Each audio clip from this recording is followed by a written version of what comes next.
കേരള വ്യാപാരി വ്യവസായി ഏകോപന സമിതി കോടാലി യൂണിറ്റിന്റെ വാർഷിക പൊതുയോഗവും തെരഞ്ഞെടുപ്പും നടത്തി. ജില്ലാ പ്രസിഡന്റ് കെ.വി. അബ്ദുൽ ഹമീദ് ഉദ്ഘാടനം നിർവഹിച്ചു.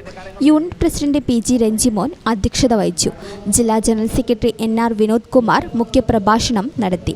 ജില്ലാ vice president Sebastian Manali, unit general secretary T M. Umesh Babu, treasurer Sabu Pokkakkilath, C P. Unnikrishnan, Shaina George, Fousiya Shajahan, Pratheesh Paul, Titus Kattakkayam, George Safilo, K V. Georgie എന്നിവർ പ്രസംഗിച്ചു. തുടർന്ന് നടത്തിയ തിരഞ്ഞെടുപ്പിൽ പി.ജി. രഞ്ജിമോൻ പ്രസിഡന്റായി വിജയിച്ചു. ഒരു കാലത്ത് ജനറൽ സെക്രട്ടറിയായിരുന്ന ശ്രീമാൻ ഹസൻ കോയ ഒരു സമയത്ത് അഭിപ്രായ വ്യത്യാസമുണ്ടായി. നിരന്തരമായി ശ്രമിച്ചിട്ടും സംഘടനയെ ഒരു